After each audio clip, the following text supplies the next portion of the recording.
समय समय पर होत है समय समय की बात। राम जन्म का दिन बड़ा और कृष्ण जन्म की बात। अर्जुन महाभारत जीत गए और अर्जुन भीलों से हार गए। वो भी समय था, ये भी समय है। समय अनमोल है। और सुनो, समय तुम्हारे बाप की बफौती नहीं है। समय, एक दिन मैं शमशान चला गया घूमने के लिए, तो शमशान में लिखा था कि समय के पास इतना समय नहीं है कि समय फिर से आपको समय दे सके। समय के पास इतना समय नहीं है कि वो फिर से आपको समय दे सके। जो समय प्यार मोहब्बत से गुजर सकता था, वो समय आपने लड़ाई झगड़े में गुजार दिया।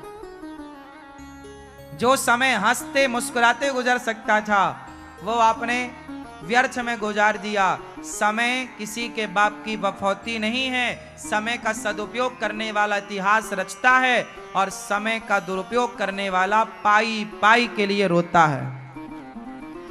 रिश्तों को समय चाहिए।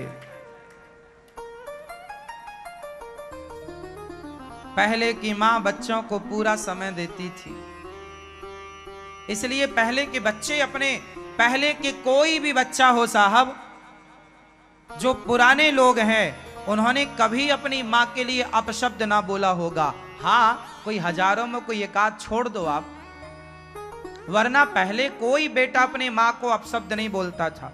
मां कैसी हो उसकी सेवा करते थे। बाप कैसा हो, अपशब्द बोलने की ताकत नहीं थी बच्चों के अंदर, सेवा करते थे।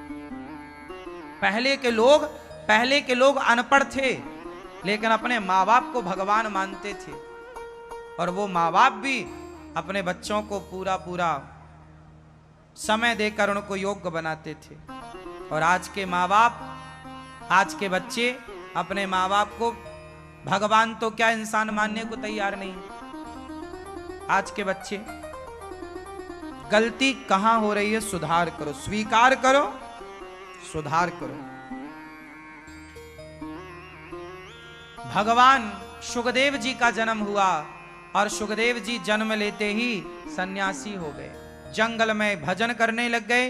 व्यास जी ने भागवत जी सुनवाई, उन्हें सिखाया। वही सुखदेव जी ने राजा परीक्षित को जब 7 दिन में मरने का श्राप लगा तो भागवत सुनवाई। राधा रानी का जो तोता था, वो एक दिन भगवान लुका छिपी खेलने लग गए। जब लुका छिपी खेले तो पहले भगवान कृष्ण छिपे तो राधा जी ने ढूंढ लिया, और फिर राधा रानी का नंबर आया।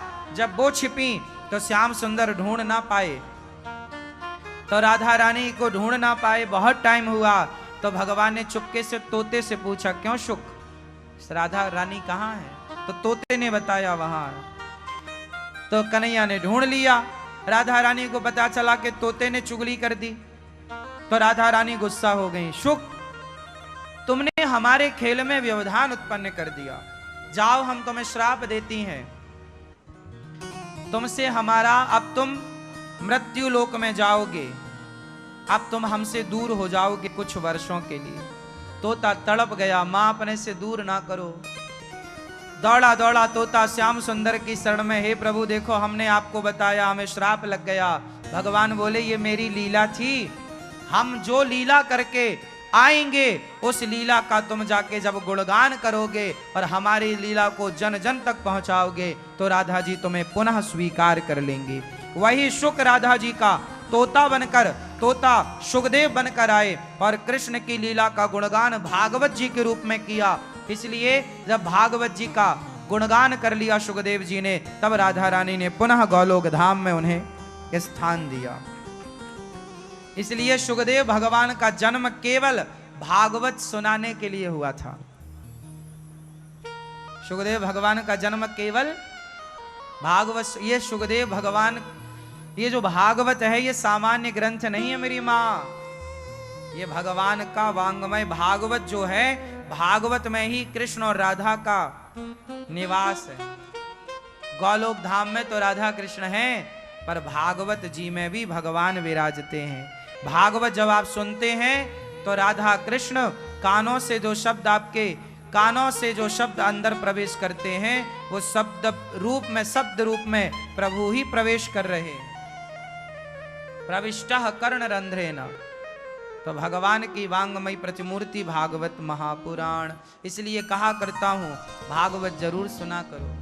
एक बार नारद जी 88,000 ऋषियों के बीच में सूत जी आयो। सूत जी को शौनक आदि ऋषियों को सूत जी ने कथा सुनाई। स्वर्ग लोक के देवता भी कथा सुनने आए। अमृत लेकर सुखदेव भगवान ने अमृत नहीं लिया। भागवत अमृत के आगे स्वर्ग का अमृत फीका है। तब परीक्षित जी को सुखदेव भगवान ने भागवत सुनाई। परीक्षित जी का उद्धार हुआ और इंद्र ने तराजू बांधकर भागवत जी को तौल कर देखा तो भागवत जी का पलड़ा स्वर्ग के सुखों से भारी था। एक बार नारद जी ने भागवत सुनवाई भक्ति को। भागवत भक्ति महारानी भी सुनती हैं। भागवत कौन सुनता है? भक्ति ज्ञान वैराग्य। एक बार नारद जी सारे तीर्थों का भ्रमण करने गए। कहां कहां गए? पुष्करम चा प्रयागम चा काशीं गोदावरीं तथा हरिक्षेत्रम कुरुक्षेत्रम श्रीरंगम सेतुबंधनम। कहां कहां गए? पुष्कर, बोलो पुष्कर। नारद जी सारे तीर्थों में गए। पुष्करम चा प्रयागम चा काशीम गोदावरीम तथा हरिक्षेत्रम कुरुक्षेत्रम श्रीरंगम सेतुबंधनम। सारे तीर्थों में गए पर ना पश्यम कुत्रमिच्छर्मः मनः संतोष कार्यक्रम। सारे तीर्थों में गए पर शांति कहीं नहीं मिली। नारद जी तब वृंदावन आए। नारद जी ने देखा सत्यम नास्ति तपः शौचम दया दानम न विद्यते। इस कली काल में लोग पथ भ्रष्ट हो चुके हैं। कली काल में सत्यम नास्ति तपः शौचम दया दानम न विद्यते। आज लोग ना पथ भ्रष्ट हो रहे हैं। देखो जमाना कितना भी पथ भ्रष्ट हो जाए पर आप लोग ना होना। उम्मीद आप लोगों से है, सबसे थोड़ी है। आप लोग सत्यम नास्ति, सत्य मानो चला गया। आप लोग सत्य बोला करो। क्या बोला करोगे? सत्य, सत्यम ब्रूयात। देखो आप लोग क्या कहते हैं? महाराज ये सारा संसार झूठ बोल रहा है। बोलने दो ना सारे संसार को। जो झूठ बोल रहा है उसे बोलने दो, आप मत बोलो। आप सबका ठेका नहीं ले सकते, अपना लीजिए बस। आप क्या कहते हैं? अरे सब झूठ बोल रहे हैं, तो सब झूठ बोल रहे हैं, तुम भी बोलोगे? बोलने दो सबको। सबसे अपनी तुलना मत किया करो। आप सबसे अलग हैं।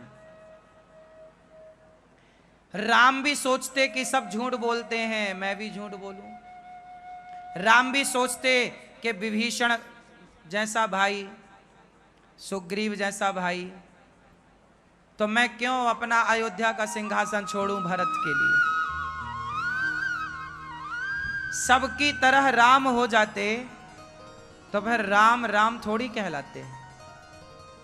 बताओ, यदि राम भी रावण की तरह अपने भाई को लात मार देते कि नहीं यहां का तो राजा मैं हूं, भरत को राजा क्यों बनाऊं, मेरे पिता ने तो मुझे बनाया राजा। यदि सबकी तरह राम भी आचरण कर लेते तो फिर राम राम कहां रह जाते। इसलिए सबसे अपनी तुलना करना अपना अपमान करना है। यदि आप सबसे अपनी तुलना कर रहे हैं कि यार सारे लोग तो मांस खा रहे हैं, सारे लोग तो शराब पी रहे हैं, सारे लोग तो झूठ कपट कर रहे हैं, तो सारे लोगों को करने दो, आप मत करो। आप सबसे अलग हैं। आपको ईश्वर ने सत्य की रक्षा के लिए बनाया है। 99 लोग झूठे हैं पर जो एक सच्चा है उस एक के बल पर यह सारी पृथ्वी टिकी हुई है। वो 99 के बल पर नहीं टिकी हुई, एक के बल। और वो एक है आप, लाखों में एक। इसलिए आप दूसरों की बिल्कुल उपमा मत दो। हाँ या ना मैया? क्या समझाया हमने आपको? बच्चे नहीं समझे आप कुछ? ना समझोगी ना?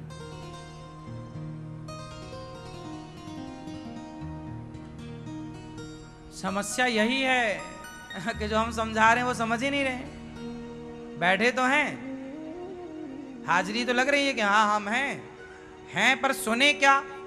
0 सन्नाटा। इससे भी काम ना बनेगा। आजकल लोग ये भी कहते हैं कथा बहुत लोग सुनते हैं, सुधार नहीं हो रहा। ऐसे ही तो है, सुन तो रहे हैं पर क्या सुन रहे हैं वही नहीं पता, ध्यान कहीं और है। इसलिए जमाना कितना भी झूठा हो, आप सच्चे रहिएगा।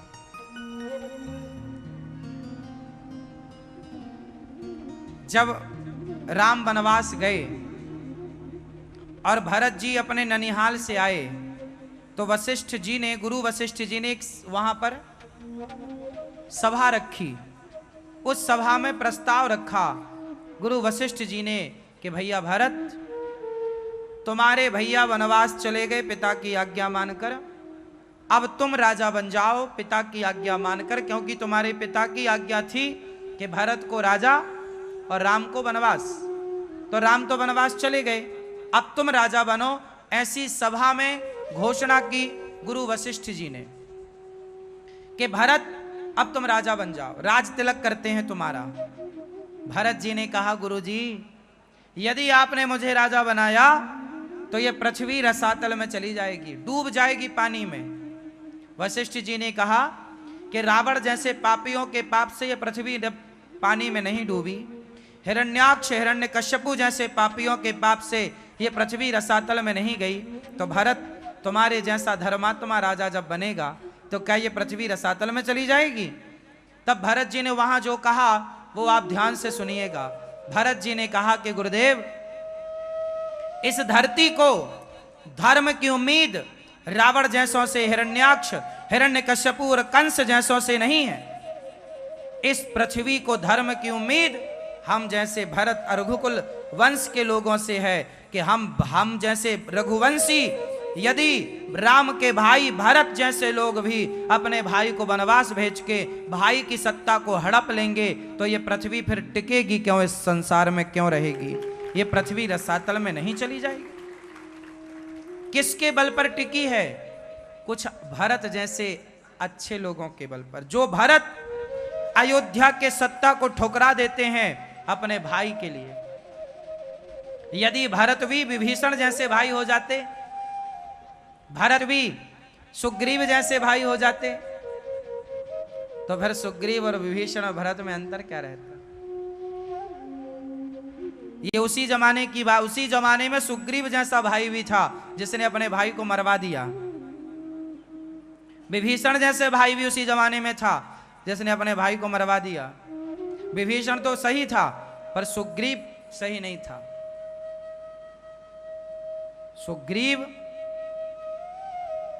सुग्रीव वो तो राम जी ने वचन दे दिया कि मैं सुग्रीव तेरी मदद करूंगा, बाली को मारूंगा एक बाण से, लेकिन सुग्रीव,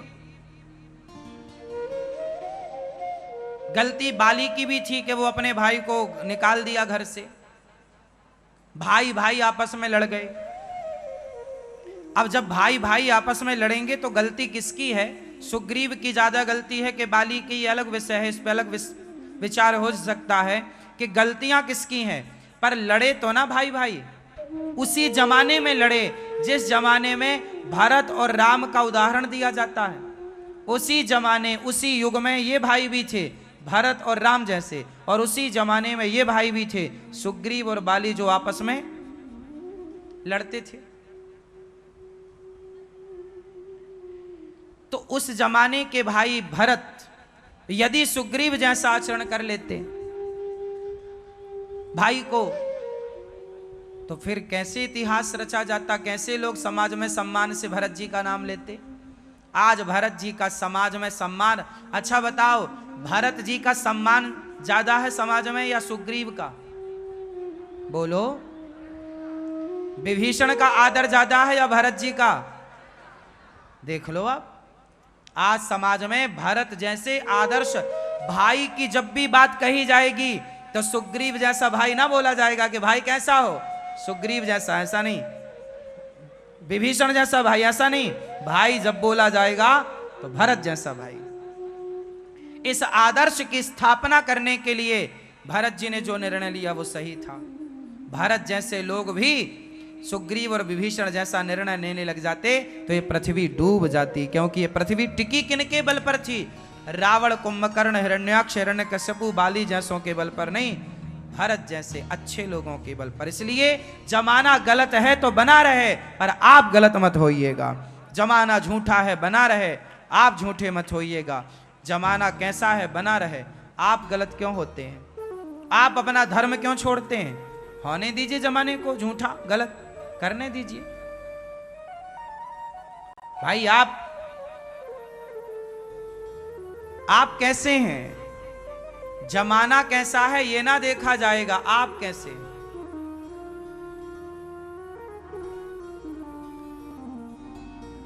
हम भी यदि झूठ बोलने लग जाएं, ये दास अनिरुद्धाचार्य भी झूठ बोलने लग जाए, अनिरुद्धाचार्य भी झूठ बोलने लग जाएगा, तो फिर सत्य की उम्मीद आप किससे करेंगे? इसलिए हमें आपने इस पद पर बिठाया है तो सत्य के राह पर चलना हमारी जिम्मेदारी है। सत्य के राह पर ही चलना है, क्योंकि हम ही गलत राह पर चल पड़ेंगे तो फिर आप सबका विश्वास टूट जाएगा। यदि हम ही गलत राह पर चल पड़े तो फिर सही राह पर चलने की प्रेरणा कौन देगा? इसलिए आप लोग यदि गलत राह पर चल पड़े तो आपके बच्चों को सही राह पर चलने की प्रेरणा कौन देगा? इसलिए आप अपने बच्चों के लिए प्रेरणा बन सकें, ऐसे आदर्श माँ बाप बनिए। आप लोग ऐसे राह पर चलिए कि आपके बच्चों को किसी और का उदाहरण ना देना पड़े, आप खुद अपने माँ बाप बच्चों के उदाहरण बनिए। आप खुद ऐसे दादा दादी बच्चों के उदाहरण बनिए कि बच्चे आपका एग्जाम्पल दें, उदाहरण दें, आपको अपना आदर्श माने। आदर्श माँ बाप बनिए, आदर्श पुत्र बनिए, आदर्श शिष्य बनिए, आदर्श गुरु बनिए, आज जो भी बनिए आदर्श बनिए।